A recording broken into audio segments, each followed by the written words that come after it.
ৰঙিয়াৰ search public স্কুলত অনুষ্ঠিত হয় 23তম প্ৰতিষ্ঠা দিৱস কনফাৰেন্সিয়া। এই উপলক্ষে বিদ্যালয়খনৰ বাকৰিত অনুষ্ঠিত এক অনুষ্ঠানত মুখ্য অতিথি ৰূপে উপস্থিত থাকে প্ৰবক্তা ডাক্তৰ ৰবি কটকী আৰু অবিনাশ নেওগ। পুৱাৰ ভাগত বিদ্যালয়খনৰ পতাকা উত্তোলনেৰে আৰম্ভ হোৱা অনুষ্ঠানটোত বিদ্যালয়ৰ প্ৰয়াত সদস্যসকলৰ ফটোত মাল্যাৰ্পণ কৰি শ্ৰদ্ধাঞ্জলি জনোৱা হয়। অতিথি ৰবি কটকী অনুষ্ঠানটোত উপস্থিত অভিভাৱক তথা ছাত্ৰ ছাত্ৰীসকলক উদ্দেশ্যি ভাষণ ৰাখে। তেওঁ ছাত্ৰ ছাত্ৰীসকলক পঢ়া শুনাৰ লগতে নিজৰ শাৰীৰিক আৰু মানসিক উৎকৰ্ষ সাধনৰ বাবেও আগ্ৰহী হ'বলৈ আহ্বান জনায়। আনহাতে অবিনাশ নেওগে মোবাইলৰ ব্যৱহাৰৰ সম্পৰ্কে ভাষণ দি কয় যে সময়ৰ সৈতে আগবাঢ়ি যাবলৈ মোবাইল কম্পিউটাৰ শিকিব আৰু ব্যৱহাৰ কৰিবই লাগিব। যিকোনো বস্তুৰে অতিমাত্ৰা ব্যৱহাৰে সদায় ক্ষতি সাধন কৰাৰ দৰে মোবাইলৰো অতিৰিক্ত ব্যৱহাৰে ক্ষতি সাধন কৰাৰ পূৰ্ণ সম্ভাৱনা আছে।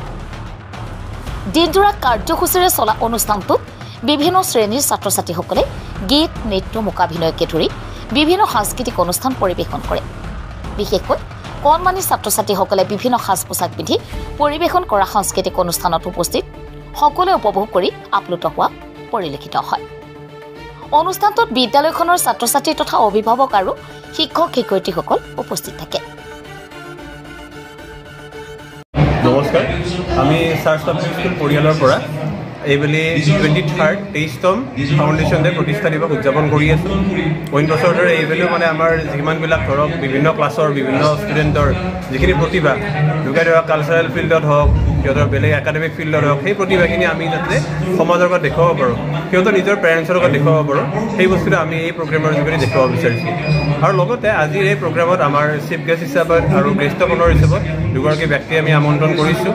চিফ গেষ্ট হিচাপত আমাৰ আমন্ত্ৰিত ব্যক্তিগৰাকী হৈছে doctor Rabi Kotoki, and guest honour হিচাপত আমন্ত্ৰিত ব্যক্তিগৰাকী হৈছে অবিনাশ নেওগ। ত' সেইখিনিয়ে, থেংক ইউ।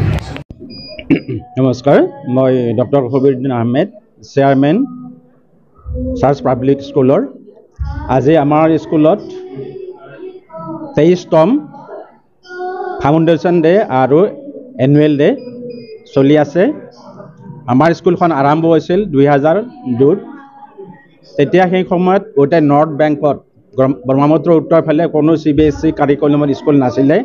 তেতিয়া আমি চিন্তা চৰ্চা কৰি যে আমাৰ ওচৰৰ ল'ৰা ছোৱালীবিলাকে যাতে এখন CBSE স্কুলত পঢ়িব পাৰে, তাৰ কাৰণে আমি এখন স্কুল খোলাৰ চিন্তা চৰ্চা কৰিছিলোঁ। যিহেতু আমাৰ ওচৰৰ বা দুখীয়া ঘৰৰ ল'ৰা ছোৱালীয়ে গুৱাহাটীৰ দৰে ঠাইত বা অন্য ঠাইত গৈ স্কুলত এনেকুৱা ধৰণৰ স্কুলত পঢ়িব নোৱাৰে বা ভেলু এডুকেশ্যন ল'ব নোৱাৰে। তাৰ কাৰণে আমি স্কুল আৰম্ভ কৰিছিলোঁ 2002-ত। তেতিয়া আমাৰ স্কুলত মাত্ৰ 55জন ষ্টুডেণ্ট আছিলে আৰু 4জন শিক্ষক আছিলে, আৰু কৰ্মচাৰী হিচাপে আমাৰ কেয়াৰটেকাৰ আছিলে 2জনী আৰু হেড ক্লাৰ্ক আছিলে 1জন আৰু চতুৰ্থ শ্ৰেণীৰ কৰ্মচাৰী হিচাপে 2জন আছিলে। আৰু আমাৰ স্কুলখন তেতিয়া ছ'চাইটিৰ চকত ভাড়াঘৰত আছিলে, 9টা ৰুম আছিলে, তাতে আমি আৰম্ভ কৰিছিলোঁ। আজি সুদীৰ্ঘ 23 বছৰ পিছত আমাৰ স্কুলে যিটো পৰ্যায় পাইছে সঁচা কৰি শলাগ ল'বলগীয়া। ইয়াৰ কাৰণে আমাৰ শিক্ষক, মেনেজমেণ্ট আৰু গাৰ্জেনবিলাক নিশ্চিতভাৱে জড়িত আছে। তেখেতসকলৰ অধিক পৰিশ্ৰম আৰু ডেডিকেশ্যনৰ কাৰণে আজি আমাৰ স্কুলখন এনেকুৱা এটা পৰ্যায়ত উপনীত হৈছে। আমাৰ স্কুলৰ ল'ৰা ছোৱালীয়ে বিভিন্ন পৰ্যায়ত বা প্ৰফেশ্যনেল কোৰ্চ কৰি আছে, মেডিকেল, ইঞ্জিনিয়াৰিং বা বিভিন্ন ধৰণৰ অন্যান্য কোৰ্চবিলাক কৰি আছে। আৰু আমাৰ ল'ৰা ছোৱালীয়ে ইভেন বিদেশতো কি কৰি আছে, পঢ়া শুনা কৰি আছে আৰু নিজে কৰ্মসংস্থান ওলাই ল'বলৈ সক্ষম হৈছে।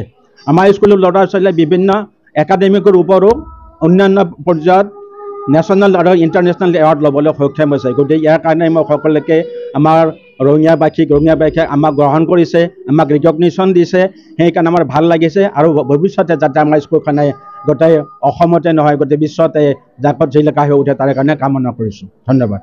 Annual day as well as foundation day for Search Public School Rongia, and as a principal I take this opportunity to thank all my dear students, because within a very short period of time they had presented such type of a lovely show on stage, which I feel the parents, audience as well as other dignitaries who had graced today's occasion, they all liked this performance very well.